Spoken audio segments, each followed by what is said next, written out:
था। 2024 का चुनाव है और ये जंग बड़ी दिलचस्प है। और जब बात चुनाव की होती है और ख़ास तौर पर बात वैशाली इलाके की होती है तो एक नाम जो सबकी ज़ुबान पर आता है, जिनके चाहने वालों की संख्या भी बड़ी है, जिनसे डरने वालों की भी संख्या है। तो आज हम समझने की कोशिश करेंगे बाहुबली मुन्ना शुक्ला के जीवन के हर पहलू की। आप इन्हें बाहुबली बुला सकते हैं, आप इन्हें नेताजी बुला सकते हैं, ये आपके ऊपर निर्भर है। हम आपको क्या बुलाएं मुन्ना शुक्ला जी? बाहुबली मुन्ना शुक्ला? ओनली मुन्ना। तो मुझे ये बताइए कि सबसे पहले तो चुनावी क्षेत्र की बात हो जाए, वैशाली का क्या माहौल देख रहे हैं आप? वैशाली का अभूतपूर्व माहौल, हम तो सोचे भी नहीं थे इस तरह का माहौल है और इस तरह का माहौल बनता जाएगा। लोग इस तरह गोलबंद होते जाएंगे, गलबहियाँ करने को तैयार हैं। तो हम तो ऐसा सोचे भी नहीं थे, न देखे थे। मोटा मोटी 10 चुनाव हम लड़ चुके हैं, लेकिन इस तरह का माहौल पहली बार हमको देखने का मौका मिला। बिहार की राजनीति कहते हैं बड़ी जाति आधारित राजनीति होती है। यहाँ पे जाति का बंधन नहीं टूट पाता है, जो जिस जाति का है वो उसके साथ खड़ा हो जाता है। ये जो देखिए, आप जाति की बात कर रही हैं, मैं देख रहा हूँ हमारे यहाँ तो सभी जाति एक तरफ से लग गए। जाति पाति भेद भाव, अगरा पिछड़ा अगरा, मजदूर किसान, सबका आरी डरेट टूट चुका है। सब कोई एक साथ गोलबंद होते चले जा रहे हैं। तो मैं तो जाति पाति के बारे में सोच भी नहीं सकता। नहीं, ये चर्चा होती है ना कि जो अगड़ी जाति का है वो पारंपरिक वोट बैंक बीजेपी और जेडीयू का है, कुर्मी जाति का वोट बैंक है सो जेडीयू के पीछे हो जाता है। ऐसा है मैडम, हम ही लोग जो थे सो बीजेपी का हवा बना के रखे। कोर वोटर समझिए, बेसिक वोटर समझिए, जितना उसको समझना, जितना प्रसंग आपको देना है दे सकती हैं आप। लेकिन अब हम ही लोग उपेक्षित होकर महागठबंधन में शिफ्ट हो गए। हम लोग आरजेडी में शिफ्ट हो गए। आपको प्रदेश की बात बता देते हैं। जिस जाति की बात आप कर रहे हैं वो सब आज आरजेडी में ललटेन उठा चुका है, आगे बढ़ चुका है। इसलिए ये बातें अब यहाँ नहीं रही, ये पुरानी बातें हो गई। जो आप कर रही हैं ये पुरानी बातें हो गई, वर्तमान में ये स्थिति नहीं है। आपने पुरानी बातों की बात कह दी तो जरा मैं पुराने दौर में आपको ले जाना चाहती हूँ। आइए ना। 80-90 के दशक में ले जाना चाहती हूँ। उस दौर का जरा बिहार याद करिए। उस दौर में आपकी अपनी राजनीति और जो टैग दिया जाता है बाहुबली, इस टैग के बारे में सबसे पहले तो आप बताइए, बाहुबली कौन है? आप टैग के बारे में पूछ रही हैं, आप 80-90 की बात हमसे कर रही हैं, तो मैं आपको बताऊं 77 में मेरे बड़े भाई जेपी आंदोलन में थे। 90 में उन्होंने चुनाव लड़ा था लालगंज से। वहाँ से चुनाव चूँकि जीत चुके थे, घोषणा भी हो गई थी, लेकिन चूँकि देवीलाल थे, पॉलिटिकल कारण था, रिपीट करके 3 बार चुनाव करा के उनको चुनाव हराया गया था। तो उस समय से हम लोग पॉलिटिकल हैं। अब पीछे की बात करती हैं, आप जिस एंगल से जिस तरह पूछ रही हैं, जो सुनना चाहती हैं मैं आपको सुना दूं। 52 में मेरे पिताजी चुनाव लड़े थे इंडिपेंडेंट। तो बेसिकली हम लोग पॉलिटिकल हैं। समय और परिस्थिति, आप मीडिया के लोग, 90 के बाद लालू जी की सरकार आई, उस समय के बाद तो बनते बिगड़ते रहा, अप डाउन होते रहा। जो आप सोच रही हैं, जो सुनना चाहती हैं वो है नहीं। आप बाहुबली कह रही हैं, कोई मसल पावर नहीं। न, आप तो वही तो हम बोल रहे हैं। आप बाहुबली हमको कह रही हैं, बल्कि आपको दिखाएंगे, रिकॉर्ड भी दिखाएंगे। ऐसा नहीं कि हम बोल कर आपको रिकॉर्ड दिखाएंगे। बेसिकली हम लोग जनबली हैं, बेसिकली हम लोग जनबली है, नॉट बाहुबली। कोई मसल पावर नहीं, कोई लाठी डंडा हथियार के दम पर सत्ता नहीं। अब तो बताए हम कि हम 52 में मेरे पिताजी चुनाव लड़े, 90 में हमारे बड़े भाई लड़े, 95 में हमारी भाभी लड़ी, 2000 में हम लड़े, 2005 में लड़े, 2000 उसका लगातार लड़ते आ रहे हैं। बस पीछे का लोकसभा चुनाव नहीं लड़े थे। आप कहीं दिखाइए लाठी डंडा गोली बंदूक। 10-11 चुनाव हम लड़े अभी तक अपने कम उम्र में, 11 चुनाव मोटा मोटी लड़ चुके। कहीं दिखाइए एक लाठी, एक गोली, एक बंदूक। अभी मैं अंदर जब गई थी तो कुछ तस्वीरें देख रही थी, नीतीश जी भी इस तस्वीर में दिखाई दे रहे थे।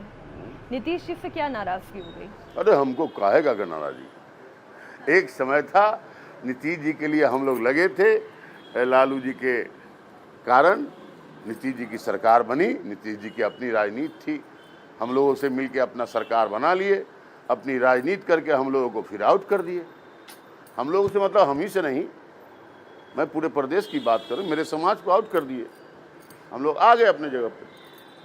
नीतीश जी एनडीए का सरकार बनाया हुआ तो हम ही लोगों का, हम लोग का योगदान है, बलिदान है, क्या क्या नहीं है, क्या क्या न सहे हमने सनम आपके खातिर। तो इसलिए हमारी कोई नाराजगी नहीं है, राजनीति में ये होता रहता है। पर कभी लालू जी से आपने कहा कि उनकी वजह से नीतीश जी को जिताए, अब नीतीश जी की वजह से लालू जी को जिताएंगे? जरूर। अब देश में प्रदेश में महागठबंधन की सरकार बनेगी, बिहार में तेजस्वी यादव हमारे मुख्यमंत्री बनेंगे, कोई रोक नहीं सकता। मैं फिर से पुराने दौर की बात कर रही हूँ, वो जो छात्र संघ की राजनीति का वक्त हुआ करता था, आपने जेपी आंदोलन तक की भी याद दिलाई, उस वक्त का वो जो दौर था, आपके भाई वगैरह सब चर्चा तो करते होंगे ना कि क्या माहौल हुआ करता था, कैसे लोग इकट्ठा होकर एक सरकार को गिराने के लिए एक ताकत के साथ जुट गए थे। देखिए, आपको आप ही को याद दिलाते हैं, आप जब पीछे ले जा रही हैं, यही बिहार है, पटना का गांधी मैदान है, 77 का आंदोलन है कि नौजवानों ने अंग्रेजी ली थी तो दिल्ली का सरकार बदल गया था। आज फिर से वही आंदोलन है बिहार में कि तेजस्वी यादव को मुख्यमंत्री बनाना है, देश से प्रदेश से एनडीए को भगाना है। मुन्ना शुक्ला जी, आपको कभी गुस्सा आता है? काहे का गुस्सा, किस लिए गुस्सा? हम लोग हमेशा लोगों के बीच रहने वाले लोग हैं, किस पर गुस्सा करेंगे और क्यों करेंगे? कभी किसी बात पे नहीं? अभी तक तो नहीं आया है। नहीं, इसलिए पूछ रही हूँ कि जब हम दिल्ली से निकल के यहाँ तक आते हैं, गलियों में घूमते हैं, तो लोगों से पूछते हैं कि भाई मुन्ना शुक्ला कौन है, तो कहते बाहुबली हैं, कहते और नेता हैं, कहा नेता भी हैं। मैंने पूछा डर लगता है, कहा कभी कभी तो लगता है। दिल्ली से आप यहाँ तक, दिल्ली में ही पूछिएगा तो वही बात बताएगा लोग, यहाँ भी पूछिएगा तो वही बात बताएगा। हाँ, तो क्यों किसी लगता को है? डर हमसे नहीं लगता है। नहीं, कभी कभी तो लगता है। अगर डर लगता तो इतना लोग यहाँ नहीं होते सब कोई गेट के बाहर होता। डरने की बात नहीं, ऐसा कोई बात नहीं, ऐसा कोई बात नहीं। आपकी सबसे बड़ी ताकत क्या है? जनबल, जनता, लोग हमारी ताकत है, हमारी पूंजी है, हमारी पहचान है, हमारी आवाज़ है, सब कुछ मेरे लिए आम आवाम। और मैं पूछूं कोई कमजोरी? कमजोरी है कि लड़ते रहना, संघर्ष करते रहना, ये कमजोरी आप कह सकते हैं। अभी तक अपने उम्र के 55 साल में, 56 साल में संघर्षरत रहे हैं, और लगता है इसी तरफ बीत जाए अच्छा से। और जब आप ये बात कह रहे थे तो ऐसा लग रहा था कि किसी बात का मलाल तो है आपके मन में? कभी नहीं, अपने लाइफ से बहुत बहुत सेटिस्फाइड है। आपने तेजस्वी जी की बात की और दर्शक तो देख ही रहे हैं कि लालटेन है, तेजस्वी जी का चेहरा उस पर दिखाई दे रहा है। अनंत सिंह चूँकि आजकल वो पैरोल पर बाहर हैं, तो मौका लगा, मैंने उनसे बात की तो कहने लगे कि तेजस्वी जी में उतना दम नहीं है, लालू यादव का चेहरा था, लालू यादव में दम है, उन्हीं के ताकत की कमाई जो है पूरा परिवार, पूरी पार्टी ले रही है। नेचुरल है, ये तो नेचुरल कंडक्ट है। बाप होता है, बेटा होता है, उसका पोता होता है, ये तो नेचुरल है। नहीं, लेकिन वो ये कहते हैं लालू जी का दम है, लालू जी नहीं तो पार्टी खत्म। तो कहे कि बैकबोन तो लालू जी ही हैं, हम तो वही कहे, वो पिता हैं, उनके बच्चे हैं, तो जो लालू जी का अचीवमेंट होगा वही ना। मेरा बाल बच्चा क्या करेगा? वो कहीं जाएगा, उसका आइडेंटिटी क्या होगा, उसका अपना आइडेंटिटी बनाएगा, लेकिन बैकबोन तो हम ही रहेंगे। नहीं, वो कह रहे हैं कि तेजस्वी में वो दम नहीं है, सत्ता जब उनको मिल गई थी तो वो विदेश में रहे। तेजस्वी में दम है, अकेले तेजस्वी यादव, मुकेश सहनी देश भर के और प्रदेश के सरकार को जवाब घूम घूम के हर लोकसभा क्षेत्र में देने का काम कर रहे हैं। वो कह रहे कि जब उनको मौका मिला था, उप मुख्यमंत्री बने थे, तब कौन सा जनता का काम कर दिया था? तब तो कोई सुन ही नहीं रहे थे किसी की। मैडम आपको मैं बता दूं कि 17 साल से ये सरकार है दिल्ली में और बिहार में, एक साथ एनडीए का सरकार है। उप मुख्यमंत्री जिस समय बने थे तेजस्वी यादव, 17 साल बनाम 17 महीने की बात मैं बता दूं, 5.5 लाख लोगों को नौकरी देने का काम तेजस्वी यादव ने किया। यह ऑन रिकॉर्ड है, ये गारंटी मोदी का नहीं है, तेजस्वी यादव का गारंटी है, यह ऑन रिकॉर्ड है। आप जाइए बिहार में घूमिए, कहीं भी आपको पता मिलेगा। 5.5 लाख लोगों को तेजस्वी यादव ने नौकरी दी। बिहार में कोई अगड़ी जाति वर्सेस पिछड़ी जाति की जंग नहीं है। मैं तो कहा कि हम आपके सामने हैं, सारा भेदभाव मिट गया, बड़ा छोटा का भेदभाव मिट गया, अगड़ा पिछड़ा का भेदभाव मिट गया, दलित महादलित का भेदभाव मिट गया, यहाँ चूल्हा चौकी से खुरपी कुदारी तक का भेदभाव मिट गया।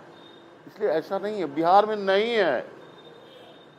बिहार इस तरह गुलबंद होते जा रहा है, कहीं एक तरफा ना हो जाए। मैडम हमको ये कहने में कोई गुरेज नहीं है। नहीं, वो कहते हैं ना कि एक तरफ MY समीकरण यानी मुस्लिम यादव समीकरण। देखिए ये कह के ये था, ये प्रसंज्ञा लोगों के बीच थी, MY समीकरण मुस्लिम और यादव का लोग कहता था, लेकिन नहीं।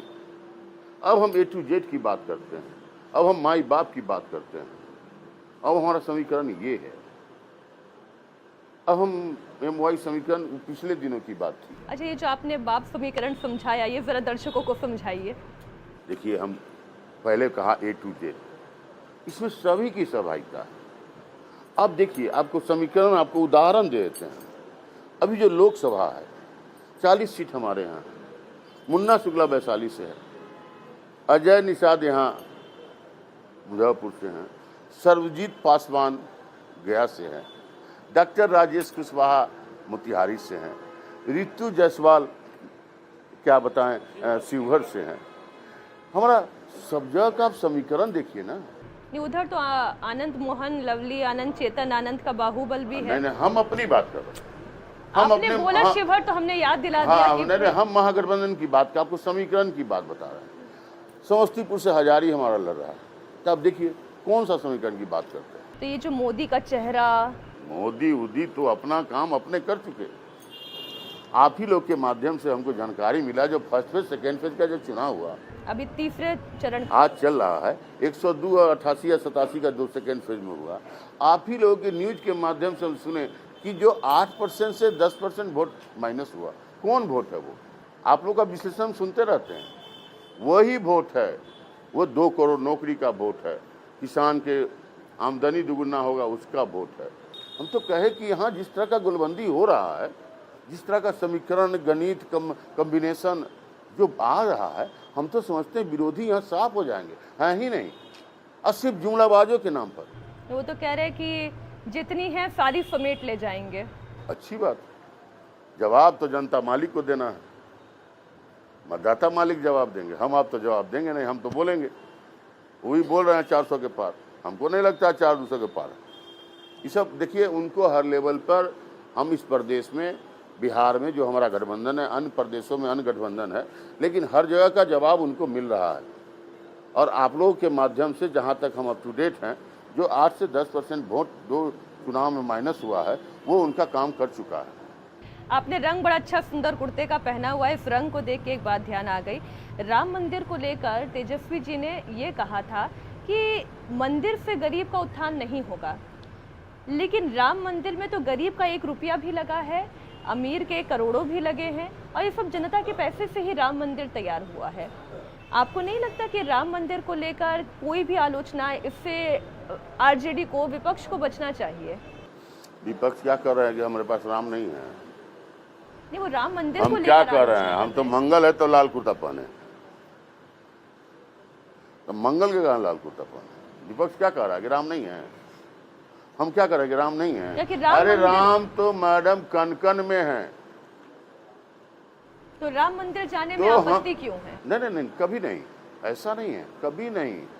ऐसा नहीं है कि हम बसते हैं, राम की पूजा नहीं करते हैं, आस्था नहीं है हमारे पास, बस हम लोग बेचते नहीं है। अच्छा, हमारी आस्था सब, हम राम को बेचते नहीं हैं, हम राम के व्यापारी नहीं हैं। अच्छा, आपके टारगेट पर मैं देख रही हूँ आप सीधा सीधा मोदी जी का नाम ले रहे हैं, आप अपने नहीं, लोग, आप वैशाली के अपने प्रतिद्वंदी का नाम नहीं ले रहे हैं। प्रतिद्वंदी तो है नहीं, मैं तो पहले कहा आपको, मेरे सामने विरोध तो है नहीं। इसका उदाहरण आपको 4 तारीख को देखने को मिलेगा। आप कहीं भी रहिएगा, हमसे ज़्यादा आप जरूर आप लोग काउंटिंग नहीं रहिएगा, जरूर देखिएगा। नहीं, मुन्ना शुक्ला जी, बहुत शुक्रिया समय देने के लिए और बिना किसी हिचक के हर बात जो है बड़ी खुल कर रखने के लिए बहुत बहुत धन्यवाद। हम लोग खुला दिल फरुखाबादी हैं, समाजवादी के लोग हैं, इसलिए कभी ऐसा नहीं सोचिएगा।